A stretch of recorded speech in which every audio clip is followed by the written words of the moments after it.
Hello everyone and welcome to my channel. Today I'm going to be painting up Genestealers from the Genestealer cults, or Tyranids. And so this is an interesting case because I bought these from Troll Trader, which is a third-party site where basically they resell a bunch of stuff, and I found a bunch of the new Genestealers fully assembled and primed white and attached to their bases.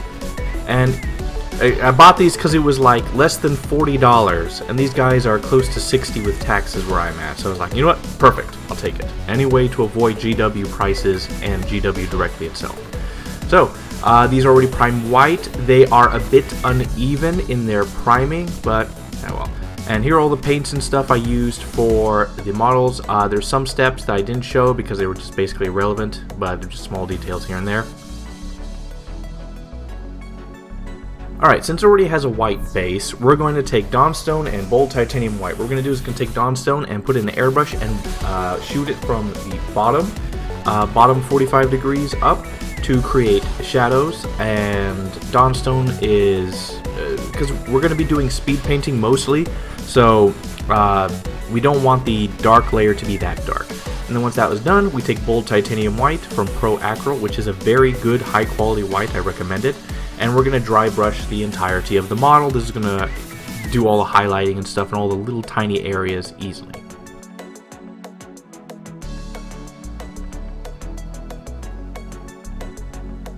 Alright, with Calidor Sky and Lamian Medium, I essentially make a mistake here. I think I chose the wrong color, but we roll with it. So essentially Calidor Sky, and I mix in Lamian Medium until it becomes sort of a translucent wash, and I apply it all over the armor, chitin stuff. Yeah, and with the pre-coating we've done before, it shows up pretty well. If I was going to change colors, I probably would have done a more light purple-ish, maybe? It's hard to say. Alright, now for oil paints. So, we're using French Ultramarine, Lamp Black, and Gamsol is just a mineral spirits, white mineral spirits. And so I mix them together in a somewhat thick, it's basically 1-to-1-ish. Well, basically I add in a little bit of the black into the blue to make it much darker, and then I dilute it with the mineral spirits till it's a not that translucent wash. And then I apply it all over. And once that's done, I then wipe it with makeup sponges. And here is where I make the first big mistake. I don't know why, but this is the what I was thinking at the time, but this is the wrong color. I needed a dark purple.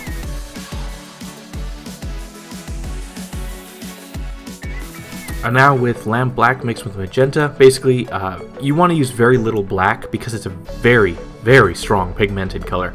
So we basically just add a little bit to the purple and then add mineral spirits to create a wash. We don't want a very thin wash, we want a good thick one. And then we apply it all over, and then once it dries enough that it's not like completely wet or pooling anymore, we then wipe with a makeup sponge. And this kind of fixes it, but like I chose the wrong colors at first, and now I'm kind of stuck with this. I wanted a more darker purple, but I don't know what I was thinking.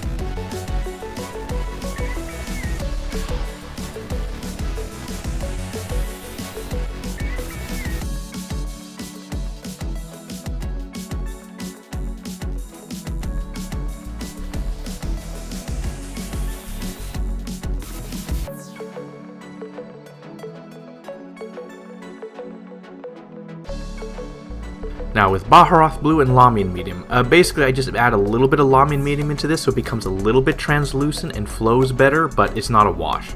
So essentially this is like 12 to 24 hours after all the washes are done so that the paints can actually adhere to the model, because you can't apply oil washes and then paint after it. It rejects the paint.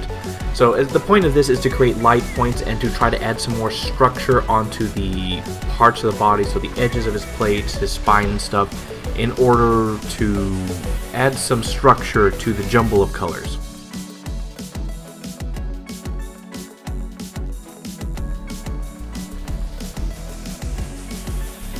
Alright, with Xerxes Purple and Emperor's Children, we're going to paint the...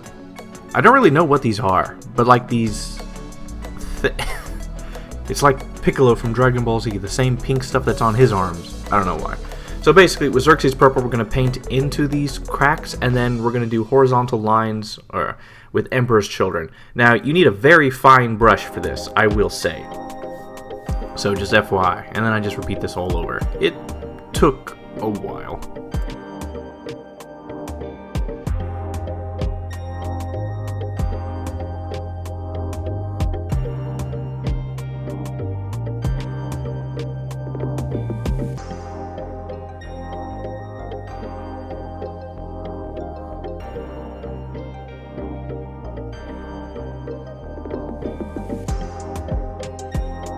Alright, even to the best of my ability, sometimes I screw up the lines, and so let's try to fix that. So with Druchii Violet, with a little bit of Lamian Medium to help the Druchii Violet flow better and more evenly, I just take this and I apply this directly into all the things we just painted, the pink stuff, and this should fix any little mistakes we made, so the crevices are filled with the dark purple and the light colors at the top. Alright, with Palette of Witch Flesh, Cadian Flesh Tone, Lamp Black, and Magenta, we're going to be doing paints and oil paints. So once again, I chose poor colors. I don't know what I was thinking, but I shouldn't have made these guys flesh-like. I forgot, I was thinking too much Genestealers, so I thought of like my neophytes, and then I decided to go with like human colors with some purplish in them, but these guys needed to be purple from the beginning with deep purple shading. Oh my god. So, alright, so basically what I did was I took Palette Witch Flesh 1-to-1 with Cadian Flesh Tone, and I applied this all over hands and head, making them human-like flesh. Then I made a wash of basically dark purple with the Lamp Black and Magenta, and applied it all over. Then I wiped with my makeup sponges, removing most of it, but still leaving good stuff with a good amount within the recesses. And then what I did was then I added more mineral spirits into the Lamp Black and Magenta, the dark purple wash I created, and this diluted it far more and made it a very light wash. And then I reapplied it all over. This, it looks better when you do a thick wash, wipe away, and then a light wash afterwards. Kind of seems to make it decent. And then I had to wait till the next day to continue because paint won't adhere if you do an oil wash. So then I took Cadian Flesh Tone base and I dry brushed all over their hands, feet, head, whatever. Then I did a 1-to-1 mix of Palette Witch Flesh from Cadian Flesh Tone again, and then I dry brushed again on the most raised areas to add like brightness in there. And while this was a faster method, the colors were just off, sadly.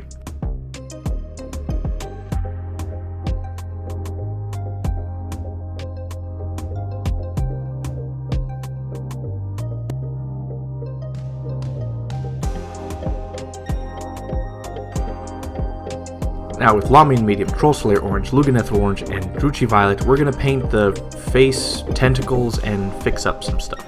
Okay, so basically what happens, we're going to take Troll Slayer Orange and we're going to dilute it into a wash with Lamian Medium and a little bit of water to help it flow better. And basically I apply multiple coats of this on all their facial tentacles.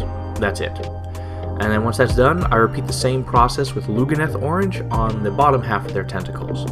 And that's it. And then I take Druchii Violet and dilute it a decent amount with Lamian Medium and a little bit of water, and the idea is that I noticed that, wow, these guys are too fleshy, and I realized they're supposed to be Genestealers, not neophytes. And so I wanted to purplify the pink. I've done something like this before, so basically I applied a coat of the Druchii Violet and Lamian Medium all over their skin and flesh to sort of add a purple tinge to it, and to get in some of the recesses and stuff on their facial tentacles and stuff, and it's so-so. It didn't fix the problem, it only slightly tinted them, but ah well.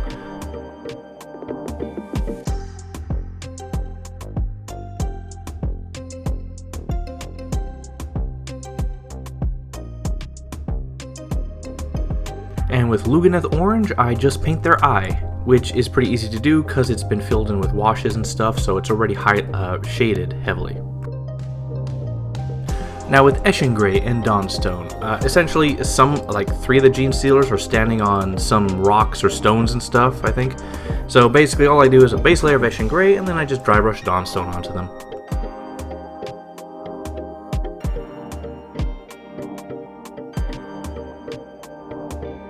The stone doesn't fit in with the base I already made, which is like concrete and stuff, so I take Seraph Sephia Pure and I just apply it all over. Easy, simple, done.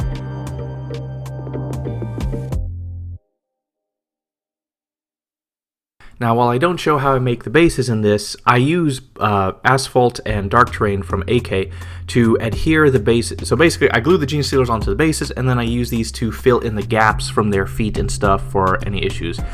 By the way, removing these from their bases, whoever made these put so much super glue. This was basically like a surgery to remove them safely without cutting my hands off with the razor blades I used. And so once I glued them on, I then filled in the gaps with these two.